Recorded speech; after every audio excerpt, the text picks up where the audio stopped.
Bismillahirrahmanirrahim. Assalamualaikum warahmatullahi wabarakatuh. Saya Nur Ain Syafiqah binti Abdul Jalil dari PISMP Bahasa Melayu 5, ambilan Jun 2020 akan membentangkan tugasan 3 dalam subjek KKWK 3013 Keupayaan Keuangan, iaitu Permainan Keuangan Money Frenzy. Berikut merupakan isi kandungan pembentangan saya. Yang pertama, pengenalan, maklumat permainan. Yang ketiga, bahan dan proses penghasilan. Yang keempat, peraturan permainan. Yang kelima, cara bermain. Dan yang keenam, refleksi permainan. Okay. Permainan keuangan Money Frenzy dibina, dihasilkan bagi menambah pengetahuan murid dalam aspek pengurusan keuangan.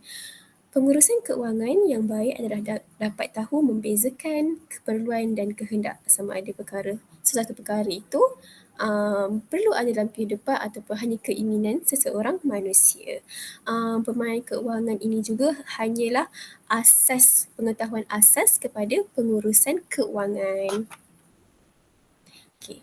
Tujuan saya mencipta permainan keuangan Money Frenzy ini adalah untuk memberi pengetahuan dan pendedahan awal kepada murid dalam pendidikan keuangan untuk mengurus keuangan dengan lebih bijak dan berhemah.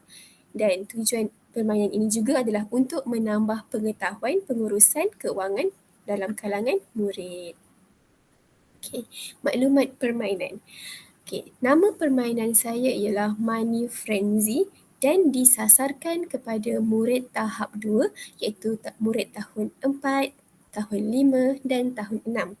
Terdapat 4 elemen dalam permainan keuangan ini. Yang pertama adalah pengetahuan keuangan, yang kedua adalah mengenai insurans, yang ketiga pelaburan dan simpanan dan yang keempat hutang dan kredit. Bentuk permainan ini adalah berasaskan bola sepak. Berikut merupakan bahan-bahan yang digunakan untuk menghasilkan permainan keuangan Money Frenzy. Yang pertama, 1 keping kadbod plastik. Yang kedua, spesimen wang. Yang ketiga, 4 biji dadu. Yang keempat, pelbagai jenis kertas warna. Yang kelima, kotak. Yang keenam, gambar tapak iaitu padang bola sepak. Dan seterusnya ialah gambar watak. Okay. Proses penghasilan. Selepas saya mencetak spesimen wang, tapak permainan, watak permainan dan soalan-soalan, saya akan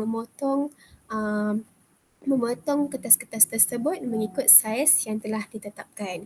Yang kedua, saya menampal tapak bola sepak itu pada kadbod plastik. Yang ketiga, saya menampal watak pada kotak dan gunting mengikut saiz watak. Saya menggunakan kotak supaya watak itu dapat berdiri dengan lebih kukuh dan tidak mudah rosaklah. Yang keempat, saya menampal dadu pada bahagian belakang watak sebagai kaki watak. Seterusnya, saya membalut kotak dengan kertas warna agar nampak lebih menarik.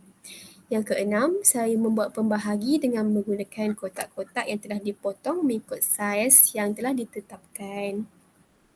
Okay, ini merupakan hasil permainan keuangan saya yang telah saya hasilkan, iaitu tapak yang merupakan padang bola sepak, soalan-soalan permainan yang menggunakan 4 jenis warna, seterusnya watak dan duit spesimen dan sebagainya.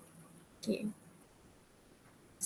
Pertama sekali, seterusnya saya akan membentangkan mengenai peraturan permainan.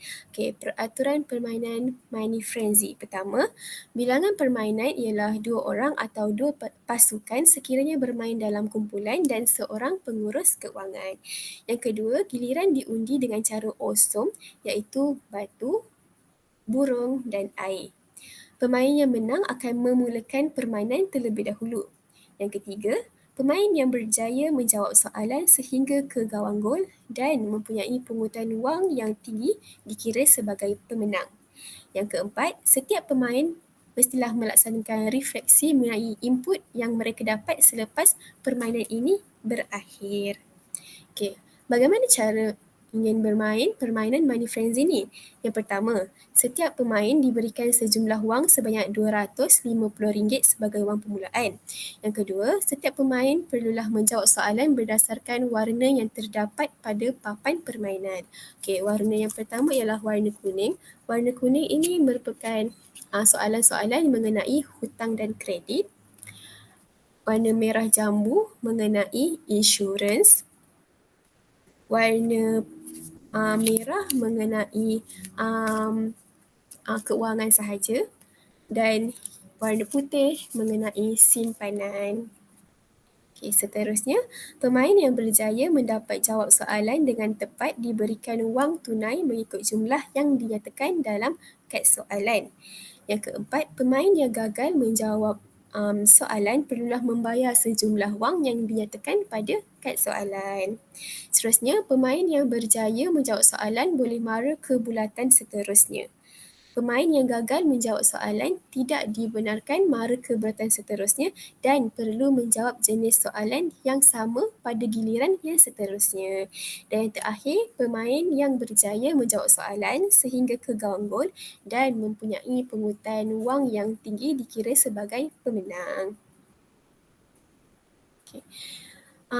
Permainan Money Frenzy ini dihasilkan adalah untuk memberi pendedahan asas kepada murid-murid tahap 2 iaitu tahun 4, 5 dan 6 mengenai pengurusan keuangan.